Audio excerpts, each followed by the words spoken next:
when I tell you to. The rest of us, please grab the boat. Let's start. Well, my stage name is Steve Ignorant, and I used to be a lead vocalist for a band called Crass, which started in 1977 and ended in 1984.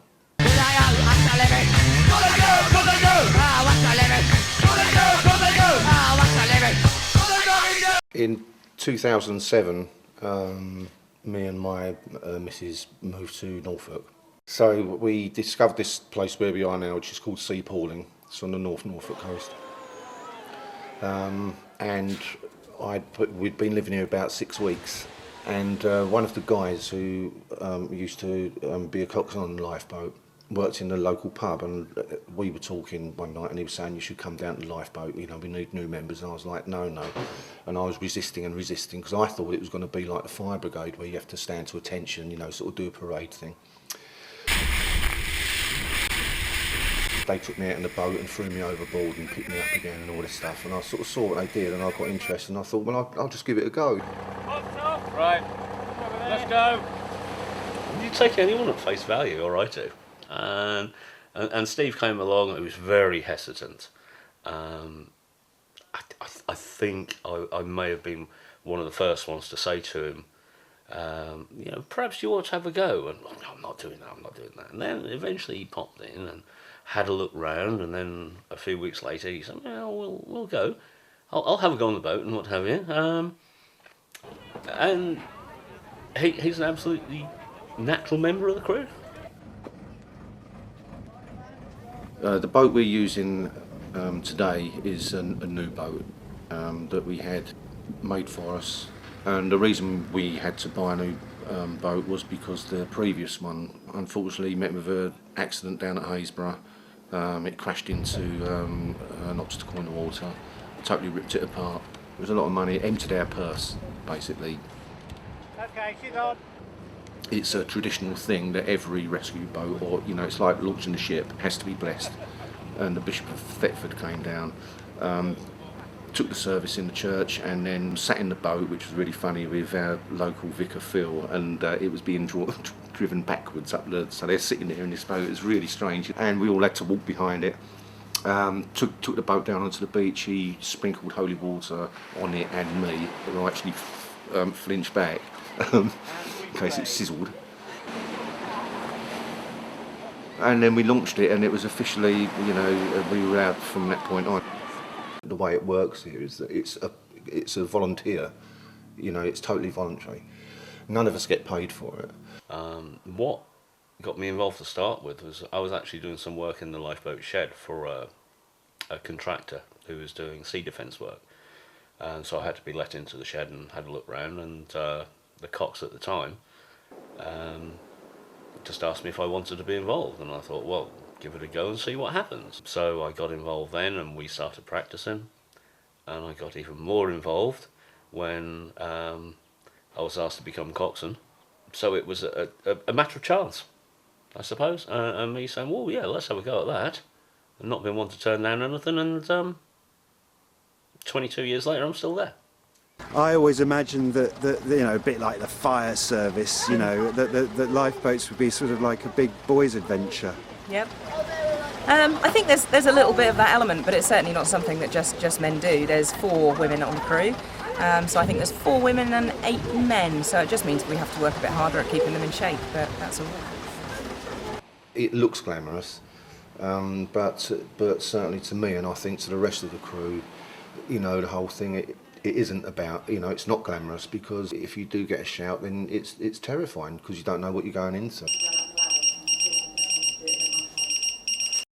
Well, the pager goes off and you jump out of your skin, and whatever you're doing, you get down here as quickly as possible. As soon as that beeper goes, I don't know, everything stops for a second. If I'm indoors watching on the buses or something on the telly and the pager goes, Yona, if she's there, gives me a lift in the car.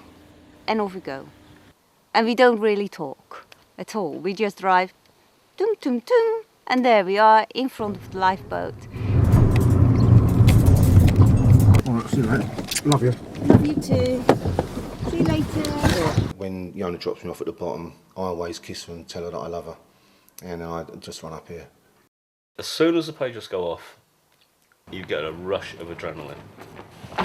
I think probably my adrenaline kicks in as much as Sam's. Every time the pager goes, it's like, and it's fingers crossed. And I always make sure I say I love you, and it's quite scary until he comes back safely home.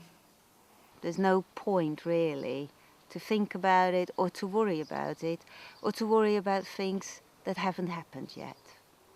That doesn't mean that, of course, it's in the back of your mind while you're going, you know, doing your day-to-day things or carrying on with the things you were doing. But just the way it is, isn't it? Pauline ILB, over. Pauline ILB, this is Pauline Base, go ahead, over. Pauline ILB, we're returning broadcast to you from a broken down jet ski. He's one hypothermia, he's feeling very cold, he's got bad blood circulation as well. There's none of this thought of like, oh, what a hero I am or anything like that, because it's really, really scary, you know, but there's something that I just, you know, we all just really like doing it, you know, it's just a thing we do. We are all a tight-knit little community, you know, and there's no governor, there's no boss or anything like that. I'm not Steve Ingham, I come down here, I'm just crew member number 9, and I do what I'm, you know, what I'm supposed to do whatever my job is.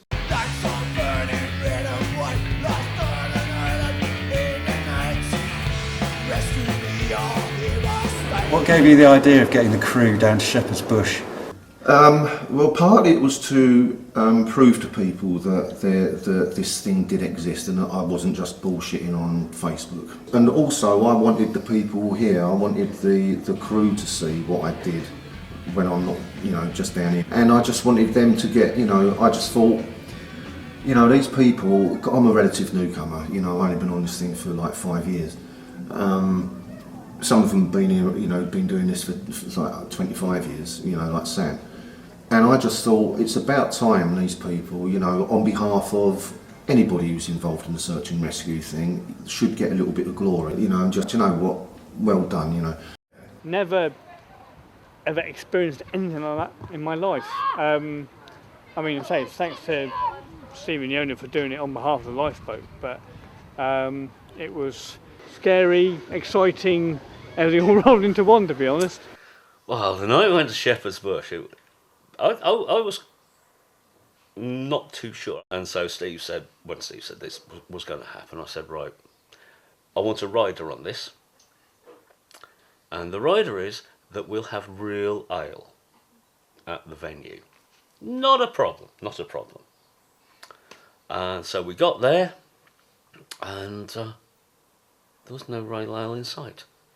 The whole length of the bar after the gig, when we went up to it, was all lager, which I can't stand, and I have not forgiven him to this day.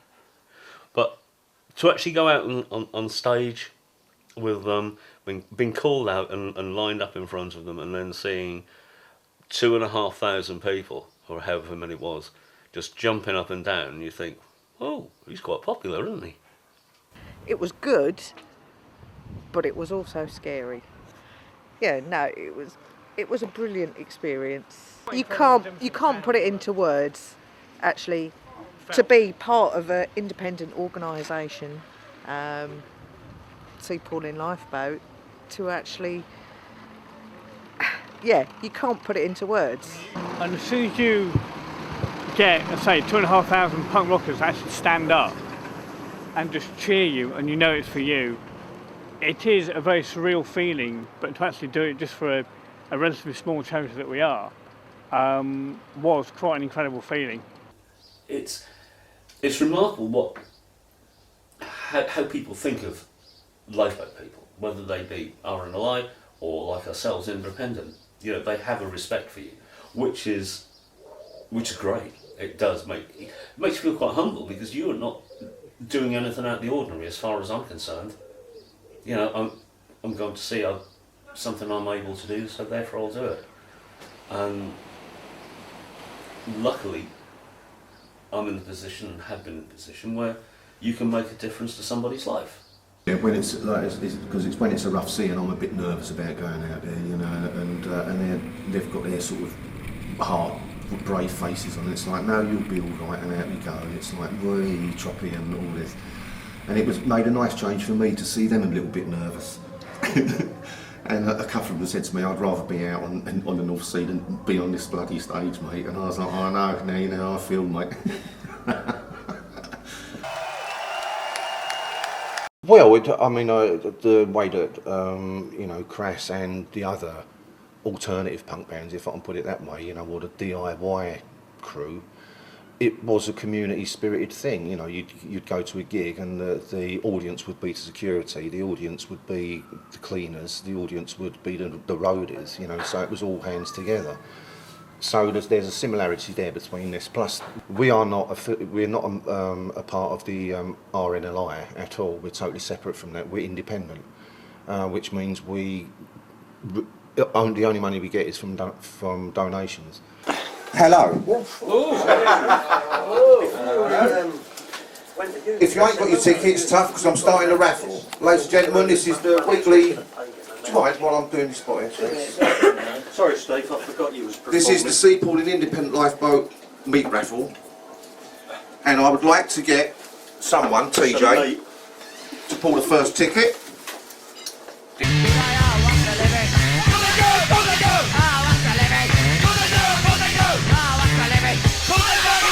Yeah, I often think back to when I was screaming "Do They Owe Us a Living," which was one of my songs, and I never ever dreamed, in my wildest dreams, that I would be, number 3 on the boat, helping to pull someone out of the water, or just being out in the middle of the North Sea. I come from Dagenham, which is the nearest bit of water to that is the River Thames, but I never ever dreamt it. It's really bizarre. But I can't stop doing it.